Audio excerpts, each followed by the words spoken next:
Nothing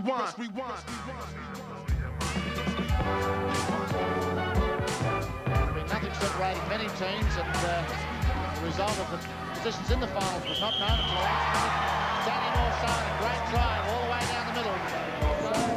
Madison. Great. Pretty even. Wood. Rejected by Sing Stock. Rocky Smith. My goodness, that was... Behind Morseu's screen. Does it all. Ken Richardson. Barnett rebound and throw on the air. 3-on-1. Morseu. Exhibition now.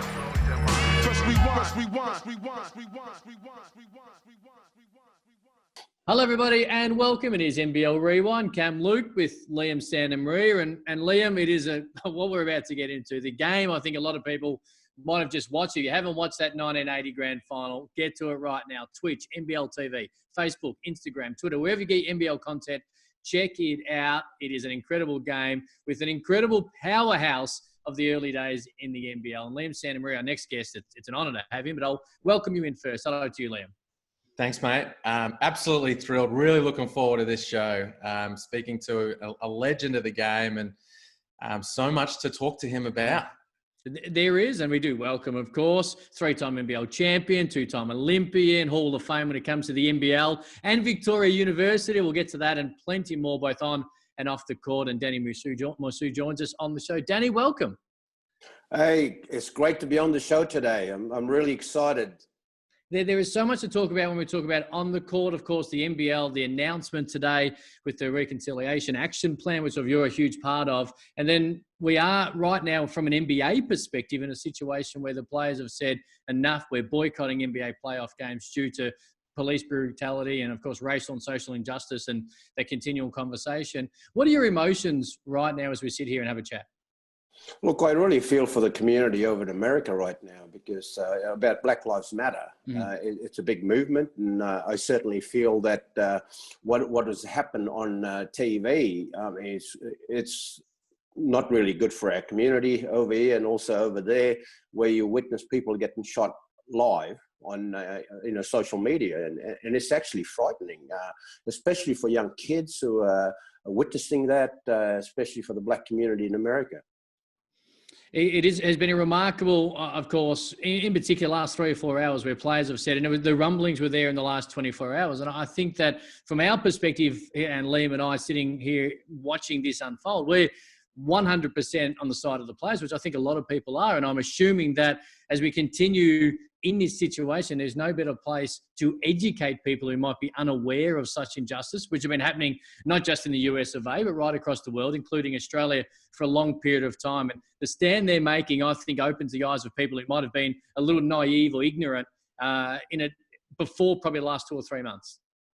Oh, absolutely. Look, in that sort of context, we don't know actually what's going on, but it's what we witness on TV, and it sends a message out to a lot of people worldwide in relation to, the issue in the United States, and also some of the challenges in Australia for us as Aboriginal and Torres Strait Islander people. But certainly, the Black Lives Matter movement is it really kicked off worldwide, and it's been really good to see that. And, it's about reform, social reform right throughout the world, and also in America and also in Australia to that extent as well. So it's challenging, and it's challenging for government, it's challenging for community, and it's challenging for us to sort of try and work through that together to get better outcomes for Aboriginal and Torres Strait Islander people in Australia in terms of social justice and injustice of the past for 250 years, and certainly it's a work we need to, probably outline, and in particular working with the NBL now in relation to the reconciliation plan. How do we move forward in relation to working that out between the community, Aboriginal and Torres Strait Islander community in Australia, and also the NBL? Danny, you mentioned it there, and Cam mentioned it off the top. The announcement this morning from the NBL about the Reconciliation Action Plan, the working group of which you're a part, and others like Nate Jawai and Tyson Demos and others. What are the key components of a reconciliation action plan like that for our league? Well, I think the reconciliation, some of the key action items out of that is about how do we move forward in relation to working with Aboriginal and Torres Strait Islander communities, especially the basketball community right throughout the country, and how do we establish programs to accommodate and pathways and opportunities for Aboriginal and Torres Strait Islander kids throughout the country.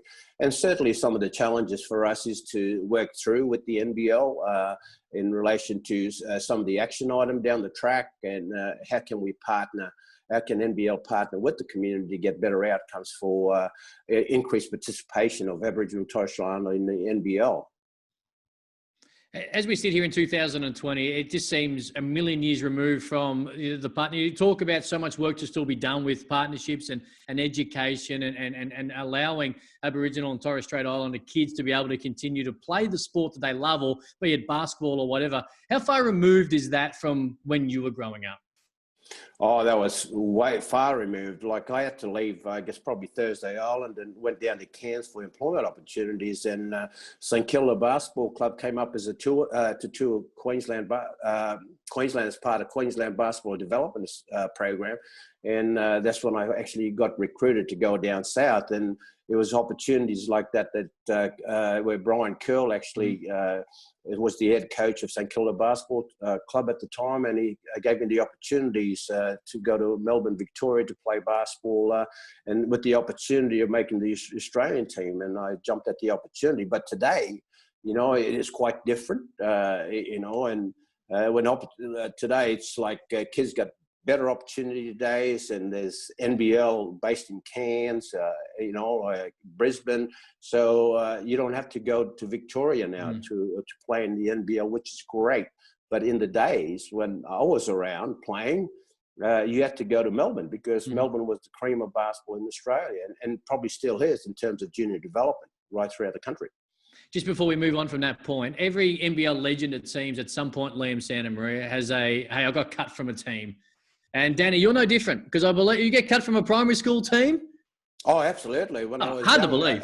Up on Thursday Island, I was growing up here, and I had the opportunity to go to Cairns to play in a primary school championship. It was conducted by Education Queensland, and I was actually cut from the team, but I never gave up. I kept going, you know, and eventually represented Thursday Island in the high school competition, which was played in Brisbane some time back now. But certainly it was.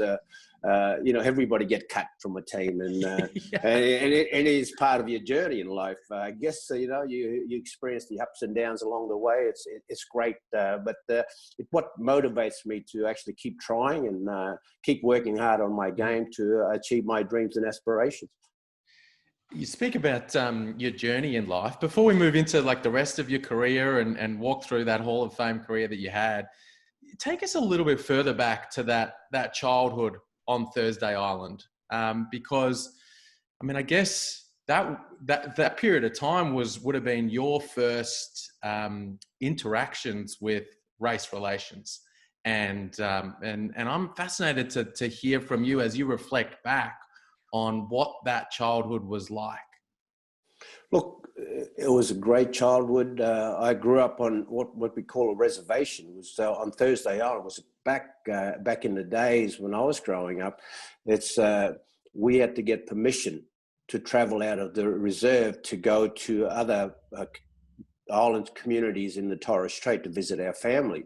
We weren't allowed to move freely because of the regulation. We had to get permission from the administration. An example that happened to me was when I wanted to go out to visit families on the outer islands of the Torres Strait. I recall Mum approving for me to travel out to visit the family. And what actually happened was, when I got on the boat, I was sitting up the front of the boat, and it was the weather was flat as a tack. You know, it was just glass, and I was looking down at the bottom. I could see the fish swimming at the bottom of the ocean, and I'm saying, oh, this is going to be a great adventure. And, you know, like as a kid, you don't know what's happening around you. But and then I recall the priest came up to me and yelled out my name. He said, hey, is Danny Morseu there? I said, yeah, that's me. I walked up to him, and he said to me, oh, sorry, Danny, you can't go out to the outer islands. You didn't get permission to travel out there. And I'm going, Yes, I got permission of my mother to travel out there. Yeah, but he said, oh, no, not that type of permission. You have to go up to the administration centre to get permission to travel out there. So those were some of the things I've experienced growing up in the early days, where prior to the referendum, when it happened in 1967, where we were allowed to move more freely out of reservations or missions, that has impacted on like Aboriginal and Torres Strait Islander people right throughout the country.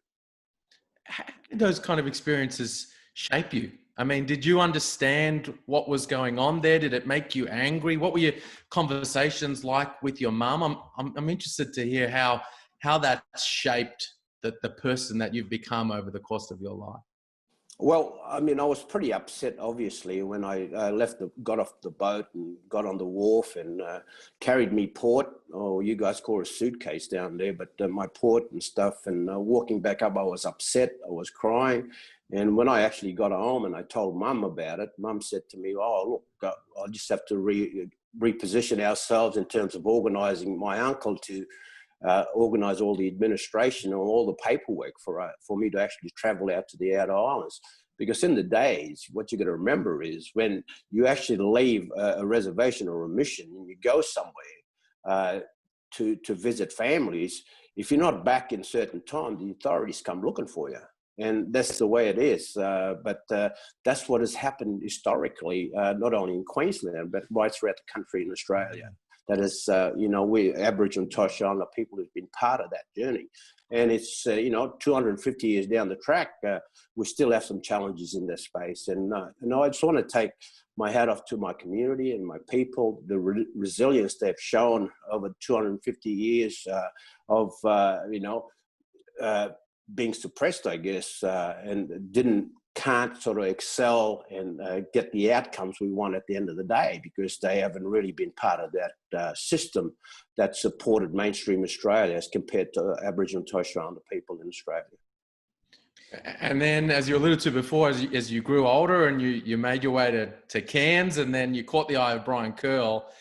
Tell us about moving down to Melbourne. What were you, 16 when you moved down to Melbourne? I mean, what was that experience like for you? Oh, look, it's a fantastic experience, really. I recall having, when Brian gave me the opportunity to go to Melbourne, I really jumped at the opportunity. And I spoke to a lot of my friends and families, and they said, oh, look, don't go to Melbourne. Melbourne's not a really good place. And I said, well, I've got to go down and experience that for myself to see what it's like and stuff.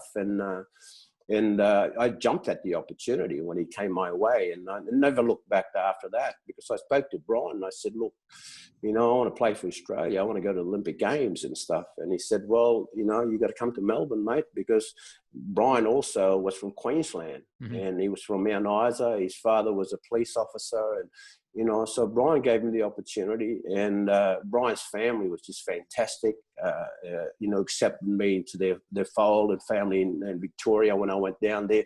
And also the Tomlinson family, also in Victoria.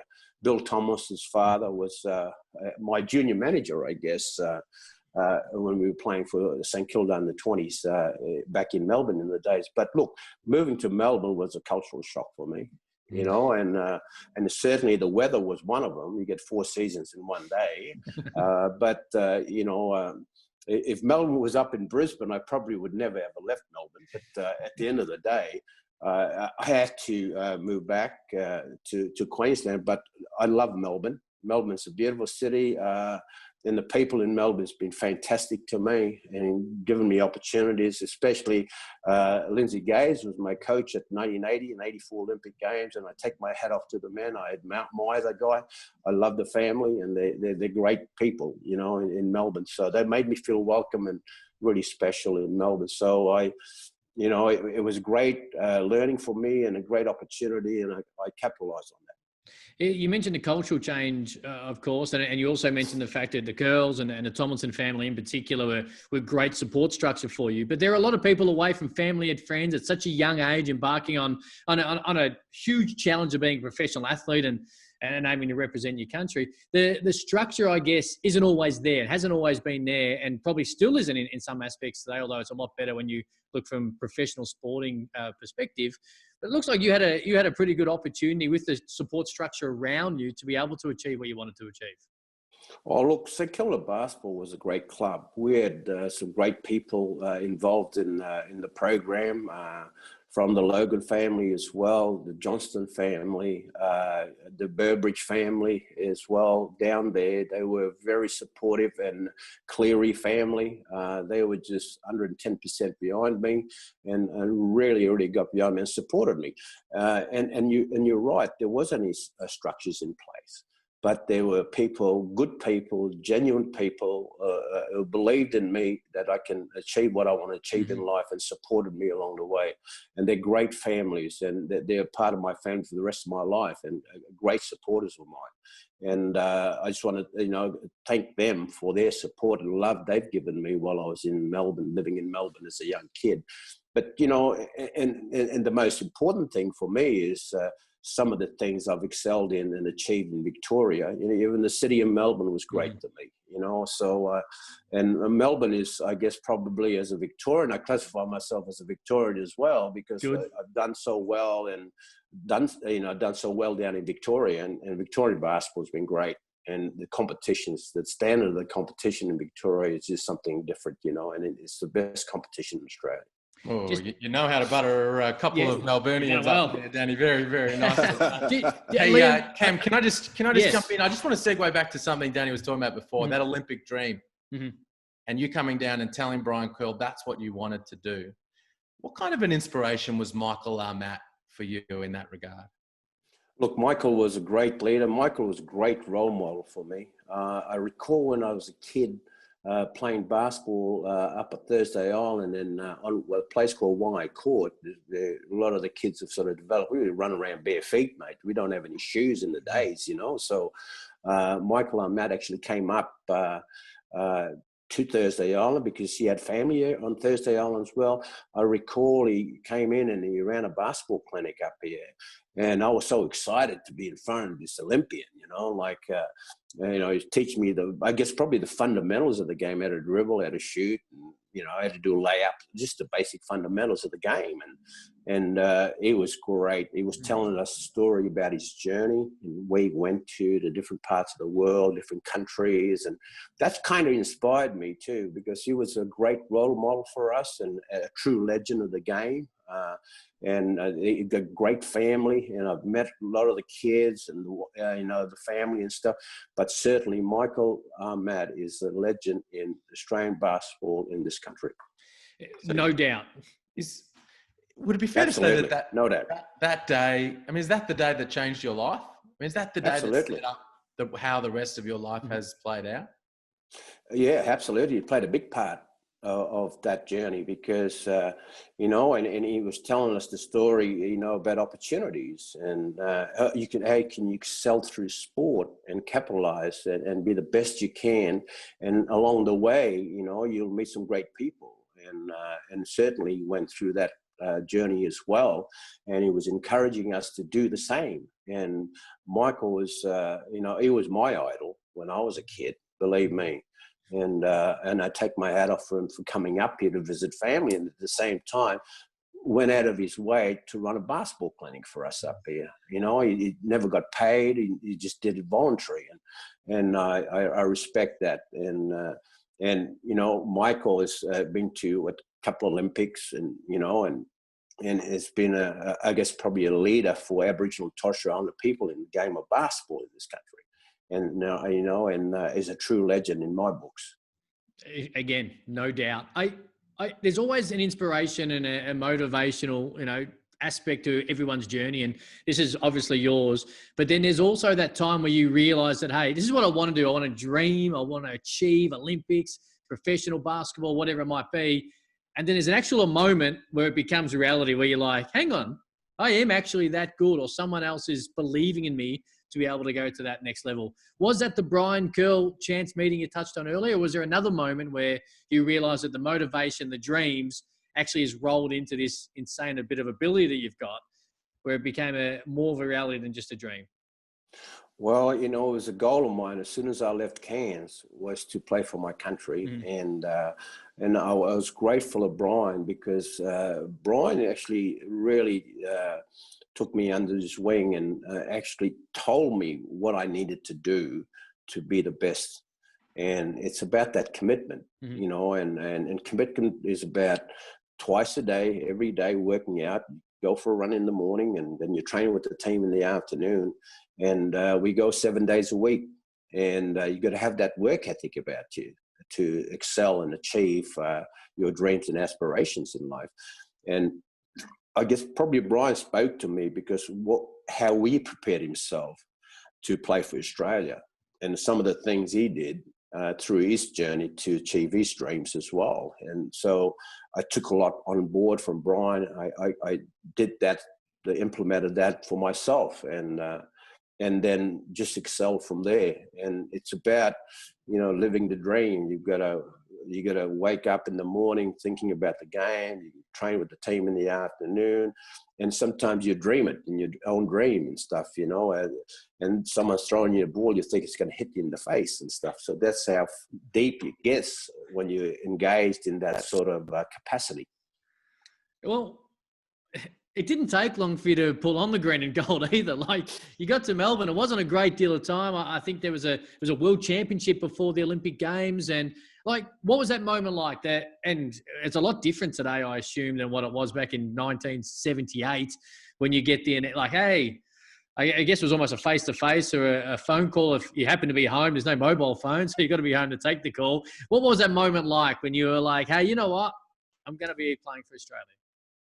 Look, it was such a great feeling. It's I guess probably a sense of self-achievement, you know, and the effort and the energy you put into it, and the outcomes from that was when I got a phone call from the manager to say, look, you've made the Australian team. We went to the camp and you performed well, and you know, the coaches selected you in a team to look at developing the Australian basketball program over the next 4 years in terms of Olympics and stuff. You know, 78 to 80 is preparation for the 1980 Olympics in Moscow.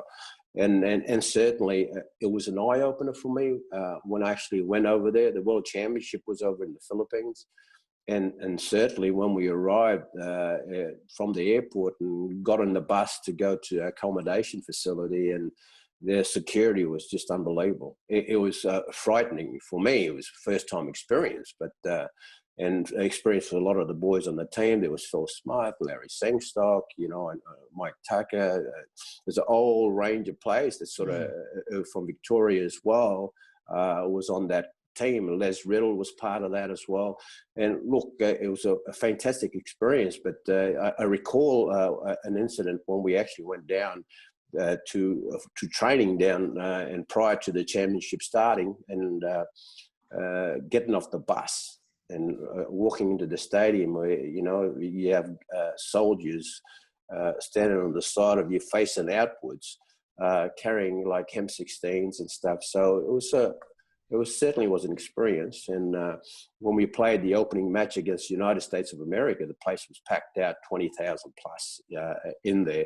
And, you know, and it was smoking. People were smoking inside in the days. There wasn't, not like today. So it was kind of smoky and hazy in the stadium and stuff. I mean, those sort of stuff. And it's like Andy Blickhurst was one of my role models. Tony Barnett was certainly one of my role models as well growing up. They all played for St Kilda Basketball Club, and I still keep in touch with these guys from time to time now, and they're just great personalities, and it's always good to catch up with them, have a yarn with them. But the experience for my first World Championship was awesome. It was absolutely fantastic. Danny, Cam talks about that moment of getting that call and becoming a boomer. What about that moment? You talk about living your dream, that dream of becoming an Olympian. What about that moment of walking out at game one at Moscow? You're a starter. There you are, a Torres Strait Islander, born in the Torres Strait Islands on Thursday Island, and you're out there representing the country in the starting five at Moscow. What was that moment like for you? Look, it was very special. I must admit that that moment is, I sort of reflect back on my journey real quick before the jump ball. And I reflect back and to the Torres Strait about my childhood, you know, how hard I worked to get there and the commitment and the sacrifice I made along the way to get there. And it's about thinking about my family and the people who've supported me. And I was grateful and really appreciative of what they've done for me to get me there. And I in the Torres Strait, we normally use this term, we send wireless, you know. That's reflecting back to that journey you go on. And it was a great journey, and it's about connecting back to country back home and families and you know, and getting the goosebumps with that first game. And, you know, I'm sort of so proud of wearing the green and gold for your country. In that first game against Cuba at the 1980 Olympics. Just on that, I love the fact that you took that moment as a professional athlete. Yeah, so many of the stories that people tell in all walks of life get caught up in the emotion of the moment and don't have a time for that split second to reflect on where you've been, what you've done, and that sense of self-achievement you touched on earlier. In that moment, to be able to reflect and soak it all in. I think when you hear a lot of athletes talk about certain moments in their careers, that it's always that thing you reflect on once your career is done. But it's so refreshing to hear someone be in that moment, biggest moment of your basketball career, about to kickstart an Olympic campaign, to be able to look back and reflect and be proud of yourself, as well you should have been in that moment. And you talk goosebumps. I don't know about you, Liam, but I'm kind of getting them just hearing you talk about that moment, or 40 years ago. Oh, look, Crosswhite was the captain of the team back then. They were just, we were just one great family. Mel Dalglish, Mike Tucker, and Peter Welsh, and a few others. Peter Ali from South Australia was there as well. Gordy McLeod was part of that group. Steve Breeny. So there was some great legends of the game, you know, either still involved with the game or coaching in some sort of capacity right throughout the country, passing that knowledge and experience they've experienced playing for Australia and also playing in the NBL. It's just fantastic. When you reflect back on that campaign from a basketball perspective, what comes to mind? Oh, look, lots of things come to mind, I guess. You know, a reflection back on your childhood is one thing, and reflecting back on your journey, reflecting back on your achievements, not only on the court but off the court as well. It's been truly a dream come true for me, and certainly I think from that point of view, I feel that you know, representing your country is the highest thing you can achieve in this country. So. I was just going to say, and the campaign on court. So you look at it over the 2 weeks of Moscow. Do you think you probably may have finished higher? Do you think you finished about where you should have finished? How did it play it out on court, do you think? Well, look, I think we did exceptionally well for the team we had. You know, like I recall playing against our first game against Cuba, and we were up against Cuba. Then we ended up losing that game by about 7 points. There, you know, we had. Then the second game we played, I think we played against Sweden. We beat Sweden quite comfortably, and then we played against Italy. Was in our group as well. Then we ended up beating Italy by 7 points. And they were like the cream of basketball in the world in the days. And a lot of those players were getting paid substantial amount of money compared to the, you know, the wearing the green and gold for your country and don't get paid any money at all, you know. But, and look, reflecting back on that journey, when I recall Italy had to play, our FIBA worked it out, the percentage that Italy had to beat Cuba by exactly 7 points, and they would have got in by a percentage to beat us. They actually got in when they beat Cuba by exactly 7 points. We were sitting there watching the game, and we were so disappointed that Italy beat Cuba by exactly 7. And then Italy went on and played off in the grand final against Yugoslavia in the day, you know. So, and they ended up losing to Yugoslavia. That could have been us, you know, like on that journey when you only lose one game and you beat the team that made the grand final, It says a lot about Australian basketball at the time, and the talent we had in the team during that period when we in the 1980 Olympics. And correct me if I'm wrong here, there was no quarterfinals. So had you have gone through, it would have been into the top 4, right? Yeah. Yeah. Yeah. So the top two teams. Often. Yeah, the top two teams first were each game. through. So important. Yeah, absolutely. And it's crucial. And, you know, Australian basketball has done exceptionally well after that. But in 1980, and I personally, I think our preparation in terms of lead up to the Olympics, where we went to Munich and Germany, we had a week's camp there, and we did some tours around Yugoslavia and in the days where Croatia, Serbia, you know, we played against a lot of great teams over there, club teams.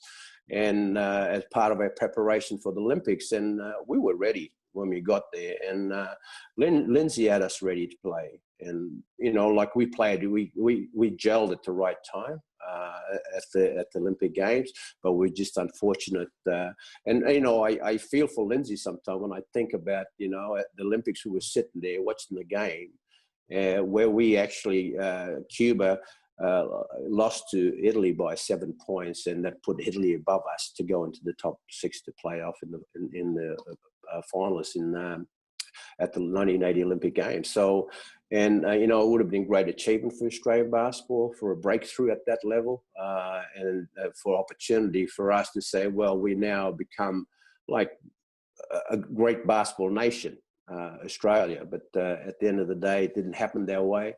It was unfortunate, but it is what it is. Well, you guys were still paving that way, though. Important steps along the way. Hey, one of the blokes you mentioned that was on that team, a good mate of yours, Larry Sengstock. When you moved down to Melbourne, I understand you guys were living together, right? A couple of teenagers come down from up north, living together. Tell us about your relationship with Larry. Oh, look, Larry's is a good mate of mine. I still keep in contact with him today. Our journey's been fantastic through with St Kilda Basketball Club, Brisbane Bullets, and also the Australian team.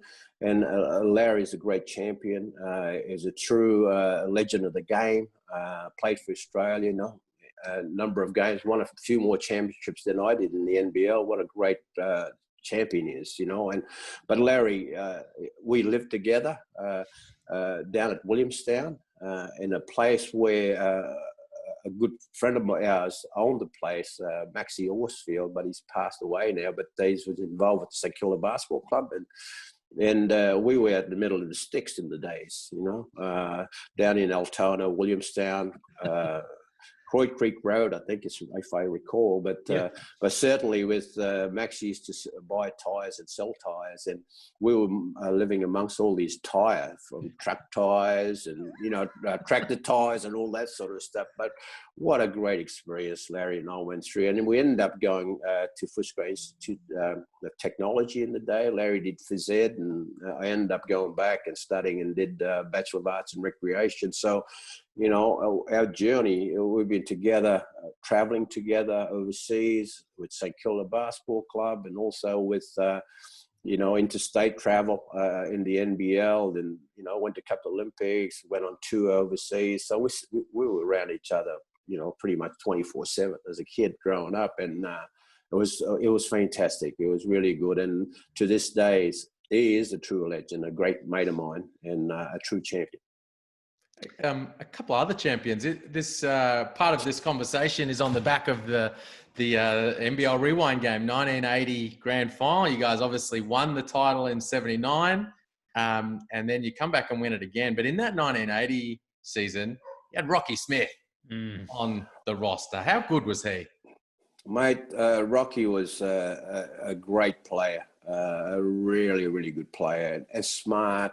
He can shoot the light out. I mean, if three-point range was in the days, back in those days we're in, well, I can tell you what, Rocky Smith would have been leading the league in three-point shooting and stuff. But, you know, like, what a legend, what a champion, but really, really smart. He was a player that came out of Oregon State University, and he was from Oroville in California. And a true gentleman, a great champion, and he led the league in scoring.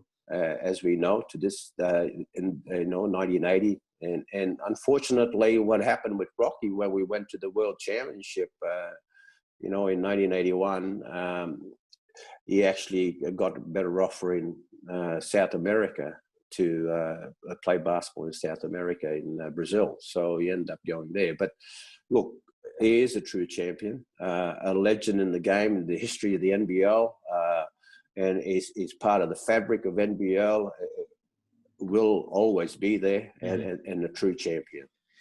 You mentioned that World Championships because you're on the verge and red-hot favourites to win 3 NBL championships in a row, the first 3 in existence. And then, of course, the World Championships come up and the NBL wouldn't move the date. So you had to, I guess, make a decision. Did the players decide? Who made the decision that you went to the World Championships, the club championships, rather than stay in Australia and take on the NBL?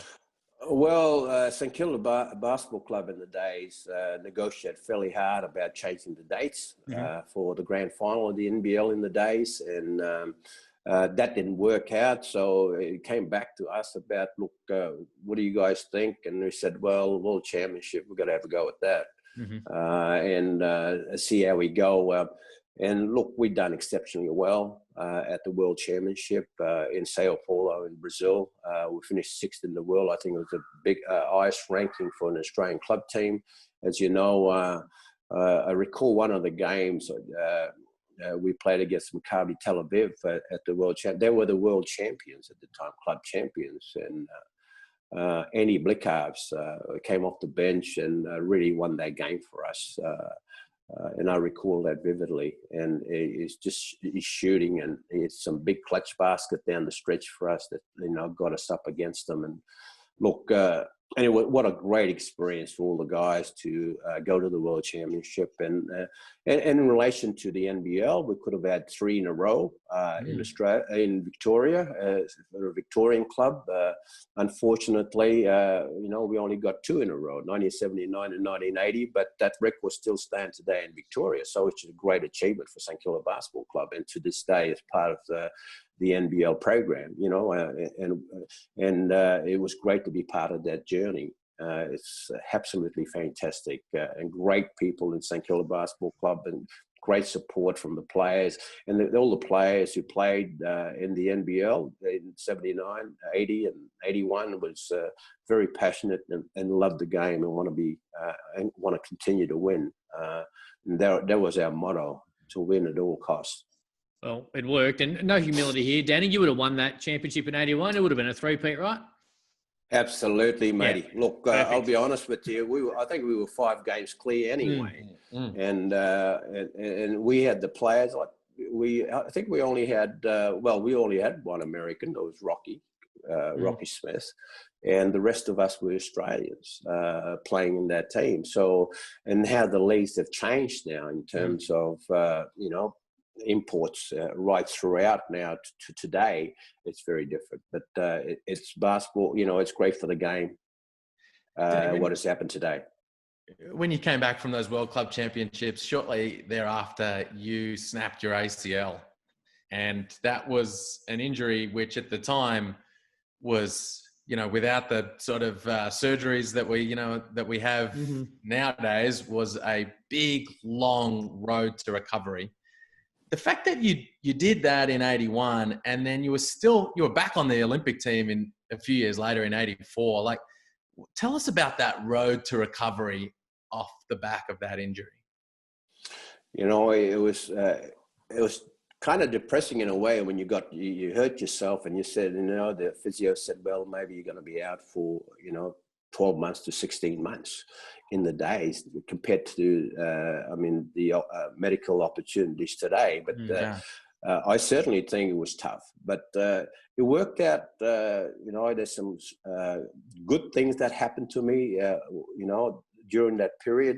It was that people encouraged me to continue.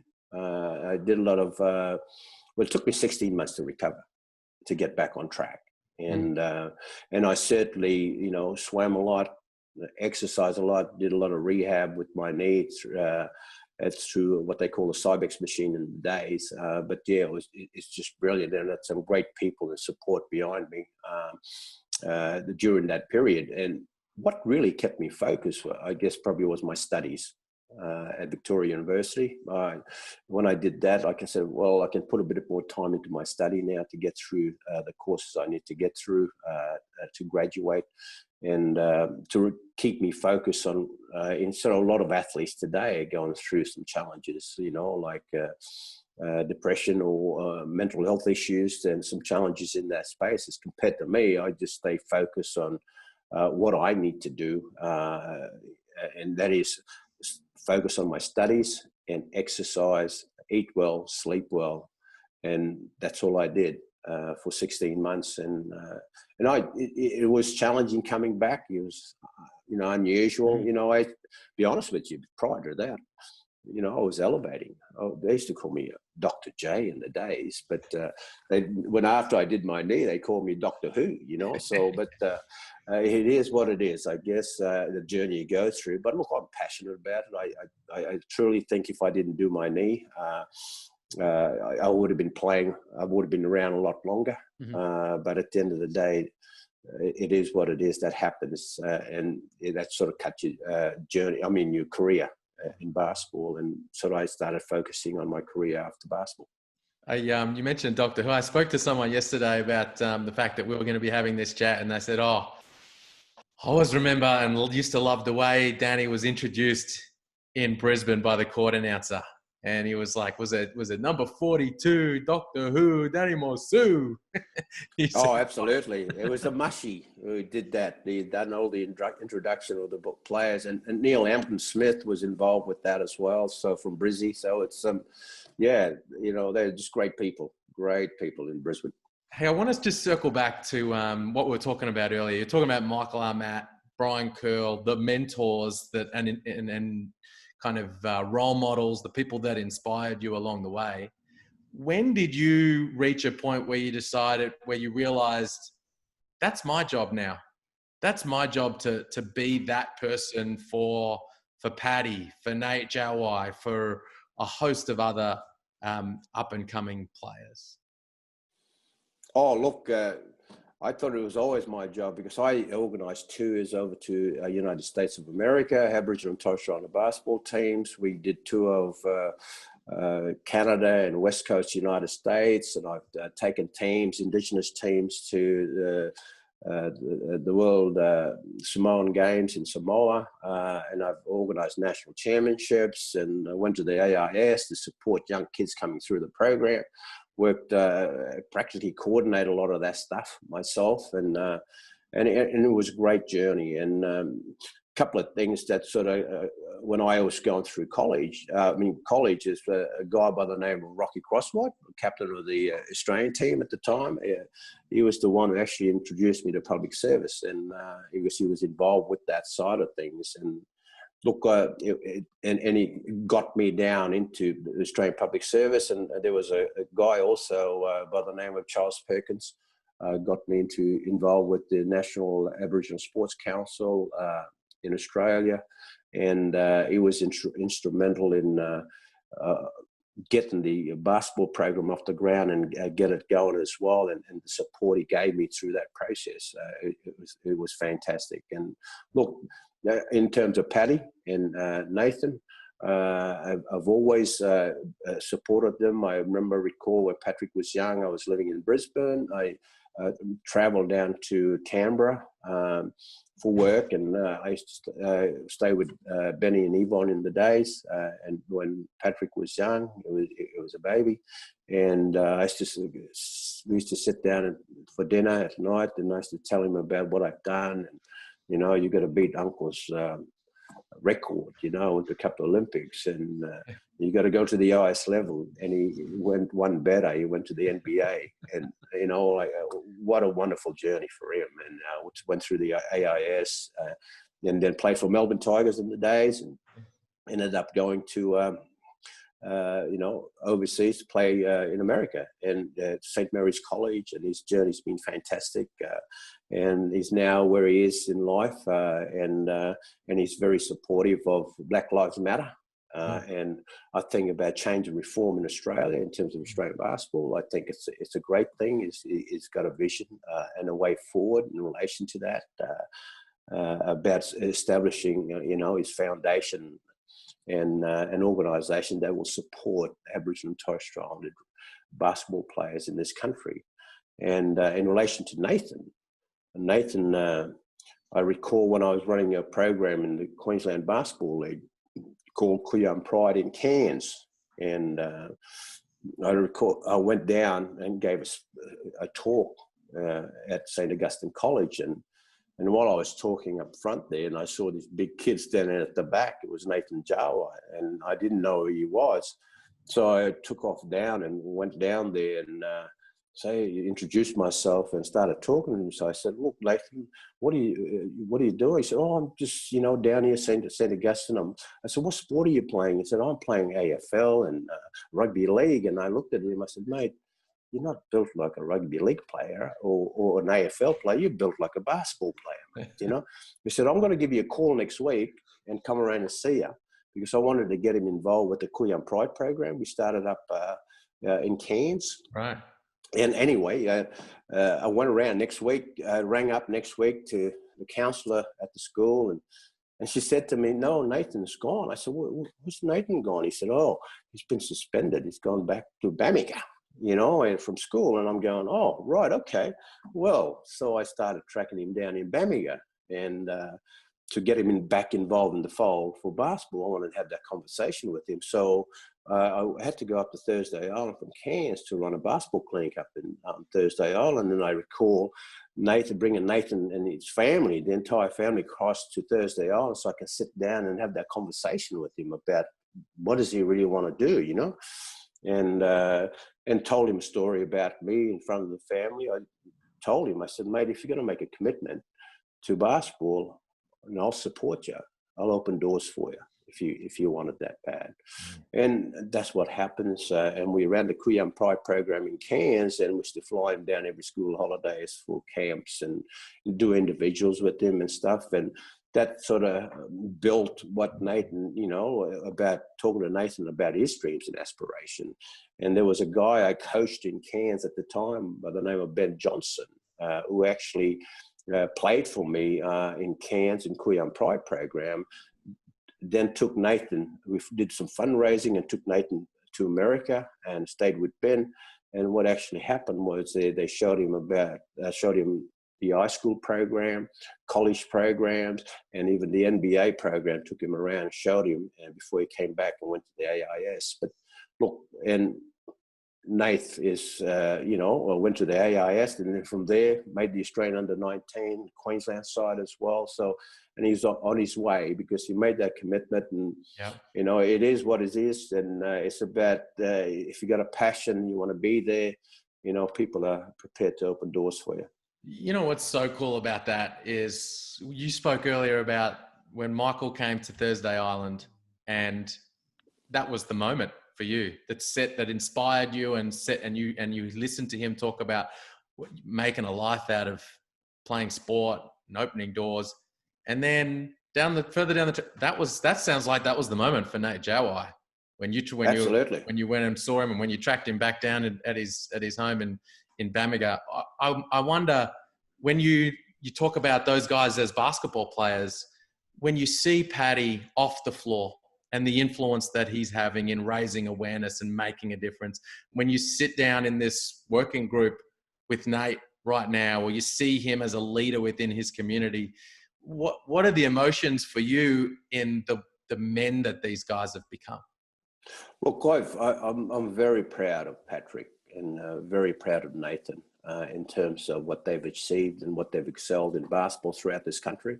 And they've done exceptionally well. I'm just happy for them that they've, taken on and went on that journey and then achieved their dreams and aspirations in life. I think it's one of those things I feel, that I'm happy about what has happened. And certainly, with Nathan's involvement now with the reconciliation plan in the NBL, I think it's fantastic. is getting involved in that capacity. He's still involved with the game, and it's good for him to have an understanding of what needs to be done and some of the changes. So it's important from, the elder statesmen, the front runners like I am, and then you got the rookies coming through like Nate now, and have done exceptionally well in the NBL and stuff. Look, I think they're just wonderful role models for our community now. Wonderful role model. Now I'm very, very proud of them. And I recall, go on. Yeah, go on. No, I recall in 2014, 2013, Paddy and them missed out in the NBA grand final, and I went there in 2000. I told Patrick, in 2014, you guys make it to the grand final, I'll come over and watch you play, and I want you to win your first championship. And that's what actually happened. Wow. He came on, and he, sort of traveled from San Antonio to Miami, and he watched him play, against LeBron. He went baseline on LeBron and finger roll, and then you're like, oh my God. Yeah, it's like this. He's in the zone, Yeah. He's in the zone, and then he hits like 3 threes straight away that, gave San Antonio the advantage and stuff. Wow. So you were in the building? I was in the building. And, I stayed at Paddy's place and with Benny and Yvonne, and we all were invited to all the functions and all the games and the celebrations. It was just absolutely fantastic. The most amazing thing is when you're on your journey alone and you're away from your family, is that when you win championship, and after winning championship, you go home, there's no one there to celebrate it with. No, seriously.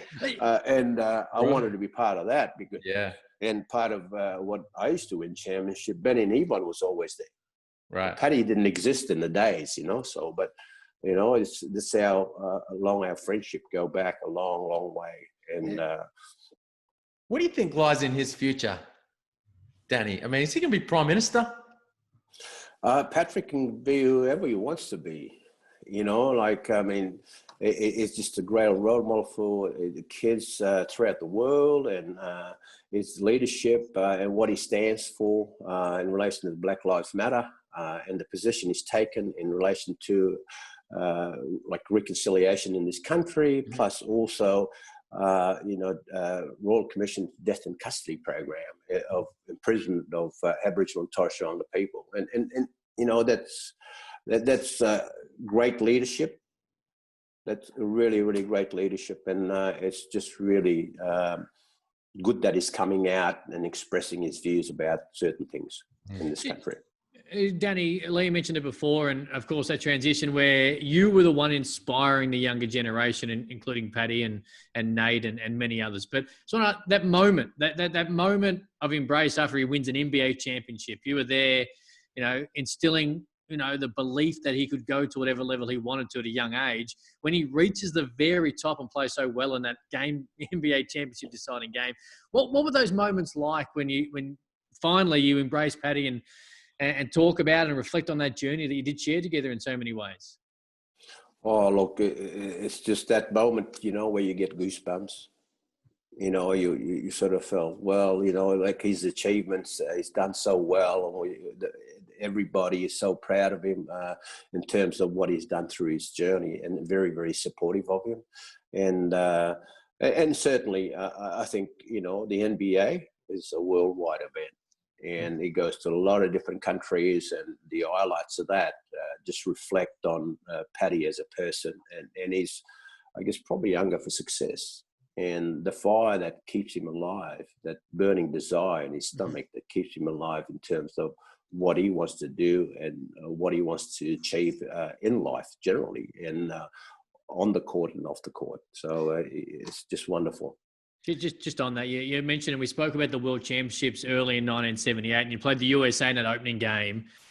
What was going through your mind last year, just over a year ago now, where the Australians finally beat the US in the men's basketball, and Paddy goes nuts in that last quarter, that last 10 or 12 minutes of basketball where Paddy Mills said, "Get on my back, boys." Like that moment in front of 55,000 country people, on his back. like Like, what was it? Well- You were there? Were you there Oh, in Melbourne? Well, I was there for the first game, then I had to leave to come back for, and I figured, oh, mate, and then they won it, and I'm going, oh, I should have been there, you know, like, but it was a fantastic achievement for Australian basketball, and it's great for the game in Australia, and to beat some of the legends of in the NBA, it was just fantastic, you know, and you know, Australian players, they don't get together and train together very often, but they play a lot of different clubs and teams around the world, and they come together and try to gel in a week or 2 weeks to get organised before events like that. So it's a great achievement for Australian basketball.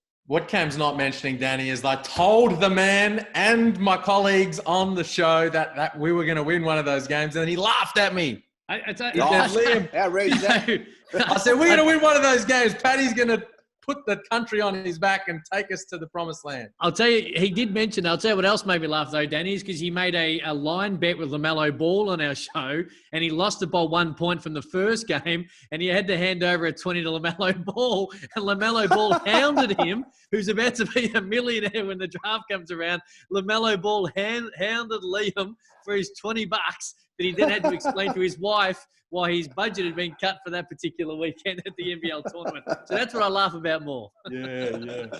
Hey, Danny, this is a question that gets asked of great players a lot, which is, you know, who are their toughest opponents? I mean, I thought of this watching back this 1980 grand final. You start the game on Kenny Richardson. Absolute legend, great player. Who over the time of your career in the NBL and internationally were the toughest that you went up against, or you had the most fun going up against?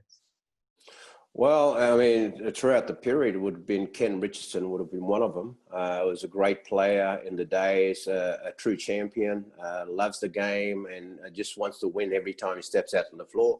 Other players such as Leroy Loggins, Herb McGeechan, Cal Bruton were also true champions of the league as well. They were great players. You know, we were, I guess, probably the trailblazers in 79, 80 and 81 playing in the league at the time. And also Rocky Smith, of course, you know, a great champion.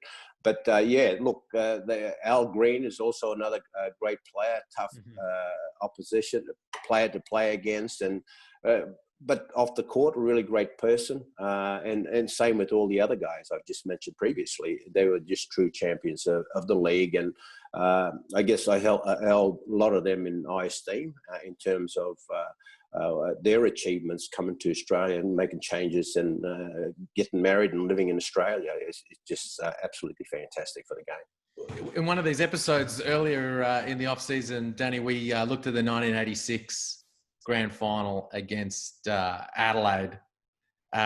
Was that the best opponent? Was that the best team that you came up against over the time? Absolutely. Great players in that period. A really good team, well coached, well drilled. And yeah, they were really, really tough, you know. And those players at the time were really, really good, successful players in the league.